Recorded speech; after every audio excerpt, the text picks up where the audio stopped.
జై శ్రీరామ్ అందరికీ నమస్కారం వెల్కమ్ టు న్యూస్ అఖండ నేను మీ కస్తూరి శ్రీధర్ మిత్రులారా ఈ న్యూస్ చూడండి ఒకసారి ఎంత దారుణమో రాజమాత ఎవరా మా 56 ఏళ్ల యువనేత రాహుల్ గాంధీ తల్లిగారైనటువంటి సోనియా గాంధీ గారు మొఘల్ దురాక్రమణదారులకు సపోర్ట్ చేశారు. సరే అది ఎట్ట చేశారు ఏ విధంగా చేశారు ఆ మ్యాటర్ ఏందనేది ఈ న్యూస్ ద్వారా మీకు చెప్పే ప్రయత్నం చేస్తా. కానీ ఈ విషయం అయితే చాలా దారుణమే స్వామి.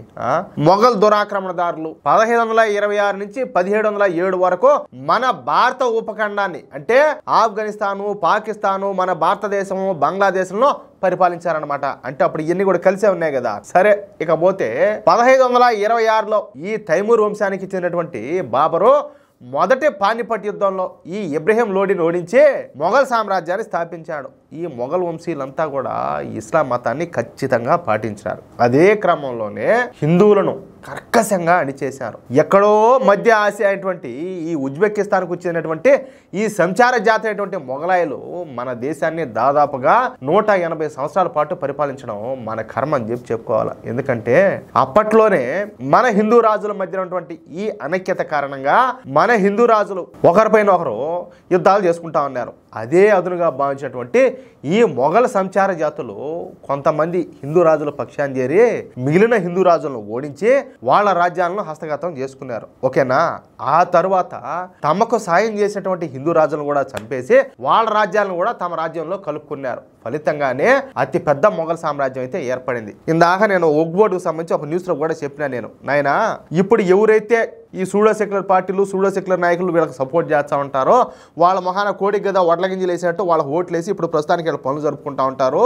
ఎప్పుడైతే ఈ దేశాన్ని ప్రేమించేవాళ్ళు ధర్మానికి అండగా నిలబడేవాళ్ళు ఎప్పుడైతే వాళ్ళ బలం అయితే తగ్గిపోతాదో ఎప్పుడైతే వాళ్ళు బలహీనులు అయిపోతారో వాళ్ళ పని ఎప్పుడైతే అయిపోతాదో ఈ సూడో సెక్యులర్లు అంటావా వాళ్ళకి ఎలాగో దేశభక్తి ఉండదు వాళ్ళకి ఎలాగో నీతి అనేది ఉండదు. ఇంక వాళ్ళని అయితే వాళ్ళంతా చేయడం పెద్ద విషయమే కాదు. ఒక్క రోజు పని ఒక్క రోజులో వాళ్ళంతా కూడా అయిపోతారు.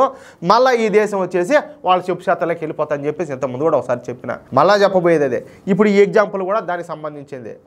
వేరే వాళ్ళకి సపోర్ట్ గా నిలబడినట్టు నిలబడి పక్కన వాళ్ళని ఓడిపించారు. వాళ్ళని చంపిన తర్వాత వీళ్ళని కూడా చంపేసి మొత్తం రాజ్యాలన్నింటిలో కూడా ఆక్రమించేశారు. ఇక ఈ మొఘల్ దురాక్రమణదారులు తమ మొరటుతనాన్ని అదేవిధంగా మధ్యయుగ నాగరికతను మన హిందువులపైన రుద్దడానికి విశ్వ ప్రయత్నం చేశారు. మా ఉదాహరణలు కాదు, హత్యలు అత్యాచారాలు దోపిడీలు దుర్మార్గాలు అణిచివేత ఒకట చెప్పుకుంటా పోతే ఏలా కన్నీళ్లు కాదు రక్తం వస్తుంది కళ్ళమిటి అంత దారుణాలు చేశారు. హిందువులపైన ప్రత్యేకంగా పన్నులు విధిస్తూ ఉన్నారు. అయితే హిందువులు మతం మారి ఈ ముస్లిం మతాన్ని స్వీకరిస్తే తర్వాత వాళ్ళపైన వేసినటువంటి పన్నులను తీసేసేవాళ్ళు. చూడండి అంటే మతాన్ని ఈ దేశం అంతా కూడా విస్తరింపజేయాలనేది వాళ్ళ టార్గెట్ అనమాట. ఇకపోతే మన హిందూ ఆడబిడ్డలను చెరబడతా ఉన్నారు. లక్షల మంది హిందూ అమ్మాయిలను ఎత్తుకొని పోయి బలవంతంగా మతం మార్చి పెళ్లిళ్ళు చేసుకున్నారు. ఇప్పుడు నేను ఇక్కడ ఒక మాట చెప్పాలా, చాలా మంది అంటా ఉంటారు అన్ని మతాలు సమానమే అందరు దేవుళ్ళు సమానమే అని అంటా ఉంటారు. కానీ హిందువులు అంటారు ఈ మాట, మిగతా వాళ్ళు అందరూ అంటారా? సరే క్రిస్టియన్లు అంటారు ఈ మాట అందరు దేవుళ్ళు సమానమే అని. ఏమనరు. మీరు ఏడైనా చర్చిలు పాడు ఉండే కాడ ఏడైనా చూడండి దేవుడు ఒక్కడే యేసు ప్రభు ఒక్కడే అని చెప్తారు. ఈ ముస్లింలు ఏమంటారు అల్లా ఒకడేనో దేవుడు అని చెప్పేసి వాళ్ళు చెప్తారు. అవునా కదా? నేను చెప్పేది వాస్తవేనా కదా సత్యమా కాదా? కానీ హిందువులు మాత్రమే అన్ని మతాలు సమానము అందరు దేవుళ్ళు సమానం అంటారు. కానీ ఇక్కడ ఏం జరుగుతుంది, ఎవరైతే అన్ని మతాలు సమానం అంటున్నారో అందరు దేవుళ్ళు సమానం అంటున్నారో వాళ్ళని మాత్రం సర్వనాశనం చేస్తారు మిగతా వాళ్ళంతా కలిసి. అసలు మన దేశంలో ముందు ఇస్లాం అనేది ఉన్నిందా? లేదు. క్రిస్టియానిటీ అనేది ఉన్నిందా? లేదు. అన్ని మతాలు సమానం అని చెప్పేసి మనం చెప్తున్నామే కానీ దానికంటే గొప్పగా ఏమంటారా దానికంటే గొప్పగా నాయన మన దేశంలో ఎవరైతే ఉన్నారో మీ పూర్వీకులంతా కూడా హిందువులు అని చెప్తే ఇంకా బాగానే ఉంటుంది, చాలా అద్భుతంగా ఉంటుంది. ఏమే అన్ని మతాలు సమానమే అని చెప్పేదానికంటే ఇక్కడ ఉండే వాళ్ళందరూ పూర్వీకులు కూడా హిందువులు అని చెప్తే ఇంకా బాగుంటుంది. కొంచెం దృష్టిలో పెట్టుకోండి. సరే ఇక్కడ మరొక దారుణమైన విషయం ఏంటంటే ఈ భర్త చనిపోయిన ఆడవాళ్ళు ఉంటారు కదా వాళ్ళ పరిస్థితి ఇంకా ఘోరం. వాళ్ళను సైనికుల దగ్గరికి పంపిస్తా ఉన్నారు. ఇక ప్రతిరోజు కూడా పెద్ద సంఖ్యలో ఈ సైనికులు ఏం చేస్తా ఉన్నారంటే ఎవరా ఈ మొఘల్ సైనికులు సంబంధిత మహిళలపైన అత్యాచారాలు చేస్తా ఉన్నారు. ఏది ఇప్పుడు సిరియాలోనూ అలాంటి చోట ఇక్కడి నుంచి పోయిన వాళ్ళు ఎవరైతే ఆడవాళ్ళు ఉంటారో వాళ్ళ బానిసలుగా పెట్టుకొని ఈ సెక్స్ బానిసలుగా మార్చుకుంటారు. వీళ్ళంతా కూడా ఈ జిహాదీలంతా ఈ ఐఎస్ఐ వాళ్ళు వీళ్ళంతా వాళ్ళంతా కూడా సేమ్ అదే మాదిరినే ఈ ఆడబిడ్డలను తీసుకుపోయి భర్తలు కోల్పోయిన వాళ్ళను వాళ్ళ దగ్గర పెట్టుకొని వాళ్ళని ఏం చెప్తావు ఇంక నా నోటితో అనే దారుణాలు చేస్తా ఉన్నారు. అందుకే ఆ రోజుల్లో ఈ ఘోరాలన్నీ దాన్ని తట్టుకోలేక ఎట్లాగూ దీన్ని అయితే మానవతోనూ పానవతోనూ ఉండనీరని చెప్పేసి వాళ్ళు ఏం చేస్తా ఉన్నారంటే ఈ సతీ సాగమనం అనేది తీసుకువచ్చారు. అర్థమవుతుందా? సరే తర్వాత కాలంలో అది కంటిన్యూ అయింది. సరే ఆ తర్వాత కూడా అదైతే కంటిన్యూ అయింది, అవసరం లేకపోయినప్పటికీ తర్వాత దాన్ని అయితే ఆపేశారు. ఇవన్నీ కూడా మీకు తెలిసినట్టే. అయితే హిందువుల వ్యాపారం మీద పన్ను, హిందువుల వ్యవసాయం మీద పన్ను, కుల వృత్తుల మీద పన్నులు వేస్తూ ఉన్నారు. సహజంగా అందరూ కూడా పన్నులు విధిస్తారు కదా, కానీ ఈ మొఘల్ సంచార జాతిలో మన హిందువుల పైన మాత్రమే 50% పన్నులు అయితే విధిస్తూ ఉన్నారు. అంటే సూటిగా చెప్పాలంటే హిందువులను పీక్కు తిన్నారంటే మాలు కూడా కాదు. అటువంటి మొఘలాయుల పైన ఇప్పుడు రాజమాత సోనియా గాంధీ గారు ప్రేమ గురిపిస్తుంది. అది ఎట్టో కూడా చెప్తా. మొఘలాయుల పైన ఎక్కడా లేని గౌరవాన్ని చూపిస్తుంది. వాళ్ళు మన దేశ దురాక్రమణదారులు అని చెప్పి తెలిసినప్పటికీ తమ ఓటు బ్యాంకు రాజకీయాల కోసం ఇప్పుడు మొఘలాయులను వెనకేసుకొని వస్తుంది. ఇంతకు ముందు ఈ కాంగ్రెస్ ప్రభుత్వం కేంద్ర విద్యా విధానంలో మొఘల్ దురాక్రమణదారుల గురించి పాఠ్యాంశాలను అయితే పొందుపరిచారు. అది మీకు కూడా తెలుసు. మనం అందరం కూడా చదువుకొని చచ్చిన అవన్నీ కూడా దరిద్రాలన్నింటినీ మన దగ్గర బలవంతంగా చదివిపించారు. ఆ మాదిరిగా అది కూడా ఈ మొఘల్ దురాక్రమణదారులను గొప్ప చక్రవర్తులుగా కీర్తిస్తూ ఈ పాఠ్యాంశాలు అయితే ఉంటా ఉన్నాయి. దీంతో మోడీ ప్రభుత్వం కొత్త కేంద్ర విద్యా విధానాన్ని అయితే తీసుకొచ్చింది. ముందు ఎవరు మన విద్యాశాఖ మంత్రి, ఆయన ఎవరు, అబ్బు కలామా ఎవరు, ఆయన ఎవరో సౌదీ అరేబియా ఆయన తీసుకొచ్చి అంటే ఈ దేశంలో మేధావులు లేనట్టు, చదువుకున్న వాళ్ళు లేనట్టు, ఈ విజ్ఞానవంతులు లేనట్టు ఎవరినో బయట వాడిని తీసుకొచ్చి విద్యాశాఖను వాడికి అప్పగిస్తే వాడు ఇంకేం రాస్తాడు?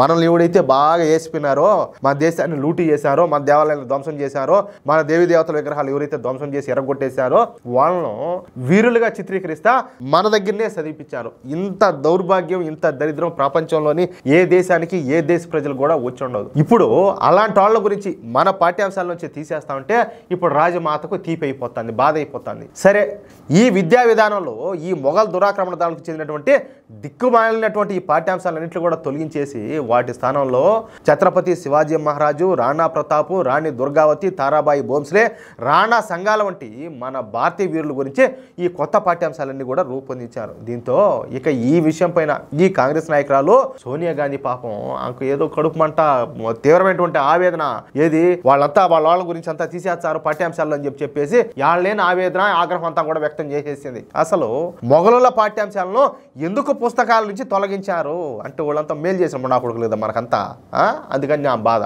అసలు మొఘల్ చక్రవర్తుల పాఠ్యాంశాలను తొలగించాల్సిన అవసరం ఏమొచ్చింది? ఇది అత్యంత తీవ్రమైన చర్య. అసలు విద్యా వ్యవస్థలో విషాన్ని నూరిపోస్తారంట. అంటే మన హిందూ చక్రవర్తులు, మహారాజులు, మహారాణుల గురించినటువంటి పాఠ్యాంశాలను రూపొందించడం, విషాన్ని నింపడం అంట. అంటే ఎవరైతే ఈ దేశాన్ని లూటి చేసి మన ఆడబిడ్డలను సర్వనాశనం చేసి మన వాళ్ళ రక్తం తాగారో వాళ్ళ గురించి అయితే మనం చదువుకోవాలనా? ఇంకా ఈవిడ గారు మాట్లాడతా విద్యా వ్యవస్థల్లో మతాన్ని జోడిస్తున్నారంట. ఫలితంగానే పాఠ్య పుస్తకాలు, పాఠ్యాంశాలు మతతత్వం చేస్తున్నారని చెప్పేసి గత 11 సంవత్సరాలుగా ఈ ప్రభుత్వ పనితీరు కేంద్రీకరణ దిశగా సాగుతుందని అత్యంత హానికరమైనటువంటి పరిణామాలు ఈ విద్యారంగంలోనే ఉన్నాయంట. సోనియా గాంధీ తీవ్రమైన విమర్శలు అయితే చేసింది. ఇక్కడ ఎవరు ఎరు పుష్పాలో నాకైతే అర్థం కావట్లే. అంటే భారతదేశంలో ఉండే ప్రజలు ఏమన్నా ఎరుగుర్లు అనుకుంటారా, ఎరు పుష్పాలు అనుకుంటారా, ఎవరు అనుకుంటారు? గుండెల మీద చేసుకొని చెప్పండి. కనీసం నిన్న మొన్నటి దాకా చావా సినిమా వచ్చే వరకు చాలా మంది తెలీదు ఛత్రపతి శివాజీ మహారాజుకు ఆయనకు ఒక కొడుకున్నాడని చెప్పేసి, ఆయన పేరు వచ్చేసి సంభాజీ మహారాజ్ అని చెప్పేసి మొన్నటి దాకా తెలీదు. అదే అక్బరు, హుమయూను, ఒడేవుడు ఔరంగజేబు, అదేవిధంగా ఈ షాజహాను, బొక్కగాడు, బోసడాగాడు, ఎవరినా వీళ్ళంతా ఎవరు? వాళ్ళ గురించి మేము చదువుకోవాల్సినంత అవసరం ఉండదు, అంత బాగా మేలు చేసేవాళ్ళు అని చెప్పేసా. ఏందిరా స్వామి దరిద్రము నాయన, ఏంది దరిద్రము? అంటే సోనియా గాంధీను కాంగ్రెస్ నాయకులు ఒక దేవత లెక్కన పూజిస్తూ ఉంటారు కదా, మరి ఆమె ఈ మొఘల్ దురాక్రమణదారులను ఎందుకు వెనకేసుకోవచ్చాంది? వాళ్ళ తరఫున ఎందుకు మాట్లాడుతుంది? అసలు మొఘలులకు ఈ దేశానికి ఏం సంబంధం? అసలు మన విద్యా వ్యవస్థ గురించి మాట్లాడే అర్హత ఆమెకు ఏంటది? చెప్పినా కదా, ఆయన ఎవరు యుద్ధాలు చేసిన ఆయన దొబ్బకొచ్చి ఓడేవుండో సౌదీ ఓడిని తీసుకొచ్చి విద్యాశాఖ మంత్రిని చేశాడు. విద్యా వ్యవస్థ అంతా కూడా నాశనం చేసి పారేశారు. అయినా కూడా ఈ మొఘల్ చరిత్రకు సంబంధించినటువంటి పాఠ్యాంశాలను ఎక్కడ తొలగించారో అన్నీ ఉన్నాయి కదా, ఎట్లున్నాయో ఇది చూడండి ఒకసారి, మీకు బాగా నచ్చుతుంది ఈ పాయింట్ అయితే. శివాజీ పాఠం చదివేటప్పుడు ఆయన ఎవరినైతే కుక్కల్ని తన్నాడో పేర్లతో సహా ఉన్నాయి. మహారాణా ప్రతాప్ పాఠం చదివేటప్పుడు ఆయన పేరు వింటేనే ఎవరో సుస్సు పోసుకునేవాళ్ళు పేరుతో సహా ఉండాలి. సంభాజీ మహారాజు పాఠం చదివేటప్పుడు ఈ ఔలంగజేబు ఉన్నాడు కదా, లంగాజేబు, ఆ లంగాజేబు గాడిని 9 ఏళ్ల పాటు నిద్ర లేకుండా చేసి ఆఖరికి శత్రువుల భూమిలోనే దిక్కులోని సాగు చచ్చినాడని చెప్పేసి ఉండాలి. అవునా కాదా? ఎవరు తీసేశారు పాఠ్యాంశాల నుంచి? అంతా ఉండాలి కదా. రాణా సంఘ పాఠంలో లోధిని ఎలా పరిగెత్తించి కొట్టాడో రాసి ఉండదు కదా. రాణి దుర్గావతి పాఠంలో ఈ అక్బర్ అనేవాడి గుండెల మీద కాళ్ళు పెట్టిందని చెప్పేసి పాఠంలో ఉండదు కదా. అది కూడా ఒక స్త్రీమూర్తి రాణి దుర్గావతి అక్బర్ గాడి గుండెల మీద కాళ్ళు పెట్టిందని చెప్పేసి ఉన్నది. అలాగే తారాబాయి భోంస్లే తన గుర్రం ముందర కాళ్ళతో దౌలత్ ఖాన్ గాడిని తొక్కి చంపిందని చెప్పేసి రాశాం కదా. లేఖ అడిగింది ఉన్నది. రాణి కర్ణావతి ఉన్నది కదా, ఈమెను ముక్కులు కత్తిరించే రాణి అని కూడా పిలుస్తూ ఉన్నారనమాట. గుజరాత్లో మొఘల్ సైనికుల జనరల్ ఈ నజ్మత్ ఖాన్తో సహా మొత్తం 30,000 మంది ఈ మొఘల్ సైనికుల ముక్కులు కోసేసిందామా. అర్థమవుతుందా? ఆ దెబ్బకి షాజహాన్ గాడికి చలి జ్వరం వచ్చిందంట. అది కూడా రాసాం. రాయికి అడిగిపోయినామా. ఇంకేం రాయాలా? ఇంకా రాయాలా? రాచారు. ఆ టైం కూడా వచ్చారు. ఇంకా ఎవరెవరైతే మిగిలిపోయినారో అవి కూడా రాచారు. ఇంకా ఏమేమి రాయాలా అవి కూడా రాచారు. కొంచెం ఓపిక పట్టాలంతే. ఏమి దారుణాలియా చూడండి ఆ స్వామి. మనం కలగని మేలుకుంటే తప్పితే ఏమే జాగ్రత్త పడితే తప్పితే మనం మాత్రం చూచా పోయి ఊబిలో దూకినట్టు మళ్ళీ ప్రమాదంలో పడతాం. జాగ్రత్త పాటించండి.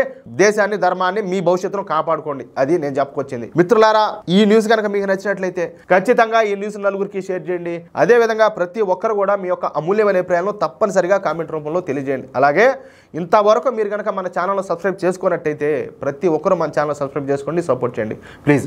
జై శ్రీరామ్.